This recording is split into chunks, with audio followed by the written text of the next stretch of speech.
All right, let's jam. Space jam, that is. Thank you. I'll be here all week.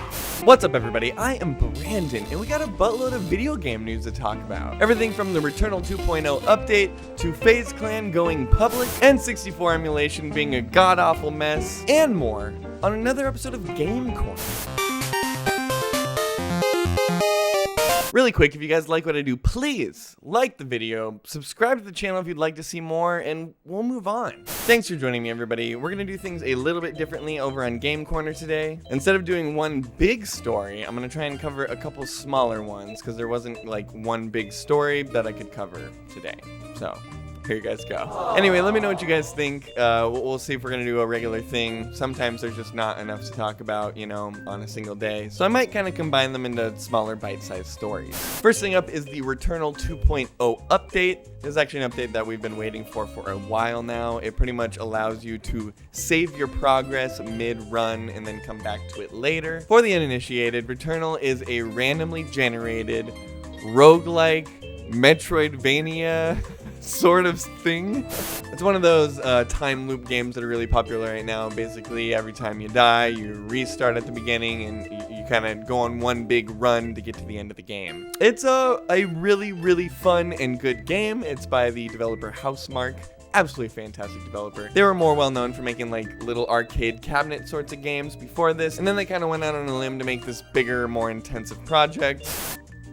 Ended up turning out really well for them. Anyway, the one thing that most people complained about when playing Returnal was that if the game crashed or you had to, you know, take off and leave somewhere, turn the PlayStation off, etc., you would lose your progress on your run, and you'd have to start all the way back at the beginning. That doesn't sound like a big deal, but when you're, you know, 3 levels deep into this run and you don't want to die and you've built up all these upgrades, it sucks really bad when your game crashes and then you just lose all that progress. You'll get a one-time come back into the game and get going again. I do want to make it clear that you can use this save function as many times as you want on your run, but you can only load your save one time. They're also adding a photo mode.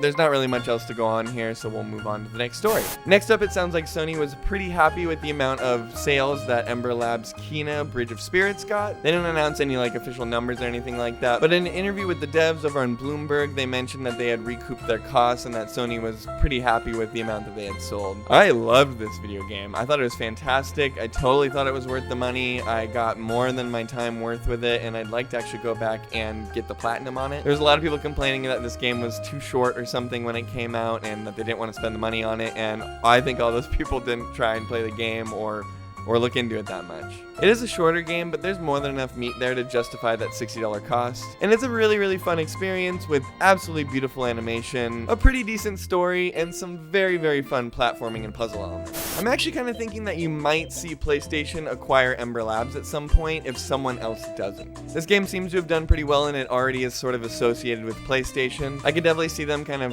acquiring them, giving them some more money, and having them kind of continue making bigger and bigger projects, maybe even continuing Kena at some point. I also want to mention that, of course, we have a State of Play today. I will be covering that as well, so don't you worry your pretty little heads. We'll talk all about State of Play later today. We're not going to see any Kena there, but it is going to be all about third-party studio games. It's going to be about 20 minutes long, so not super long, and I wouldn't expect any like big blowout games or anything like that, but they are going to cover Little Devil Inside, which is a game that I'm very excited to see more about. I think it was last E3, or maybe the one before that, that we saw the very first like gameplay trailer for this game. It definitely seems like an indie developer kind of taking on a very dense project, so we'll have to kind of see how they pull that off. But from what we've seen so far, it looks really cool, and I'm very excited to see more today. That concludes the PlayStation news that I had for you guys today. We got a couple more stories though, so don't go anywhere. Next up, we got just a little tidbit here. It sounds like all those Halo Xbox 360 legacy servers will be getting taken down at the beginning of next year. For people like me who grew up playing Xbox 360, especially Halo 3, Halo 2, etc., it breaks my heart a little bit to hear that they're finally shutting all that down. Obviously, I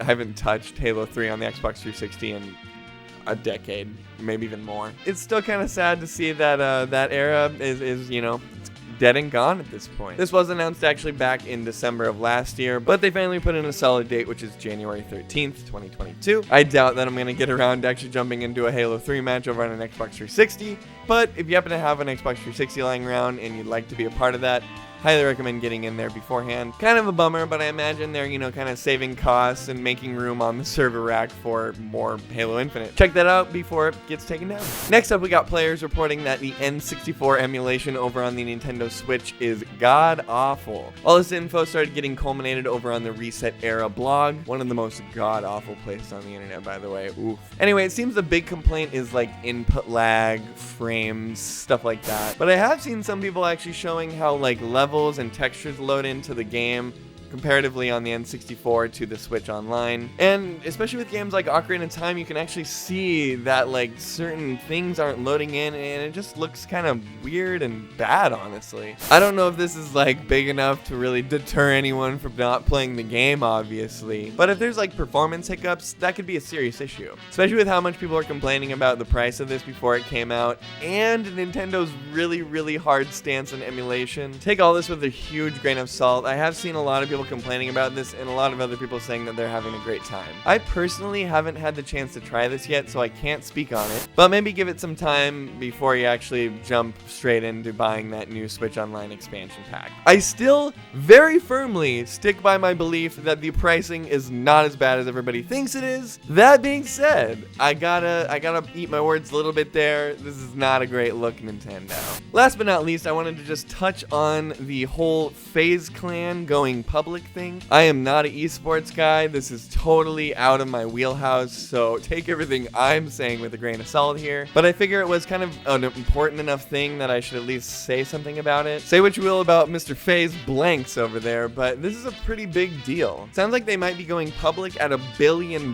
which is crazy. Obviously, that puts video games in a whole other light when it comes, you know, to a business sense, or kind of how the world views this entertainment medium. I do think nowadays it's far more accepted to, you know, be into video games and be throwing money in that direction because it clearly is making a shit ton of money. I remember looking up to people in like Game Informer and just being baffled that people could, you know, make money off of video games. And now it is quite literally the biggest entertainment industry in the world. Not to mention at $1 billion buckaroonies straight as you go public is, I mean, speaks for itself. I'm not getting into all like the business money side of things because frankly that is way over my head. Anyway, I don't have much else to say about that other than I thought it was interesting. It truly is not just an industry for dwellers in their mom's basements anymore. Anyway, that's about all the news I got for you guys today. We talked about everything from Nintendo Switch emulation being god-awful to the Returnal 2.0 update, Faze Clan going public at $1 billion. I'm Brandon. This was an episode of Game Corner. Thanks for watching and have a kick-ass week.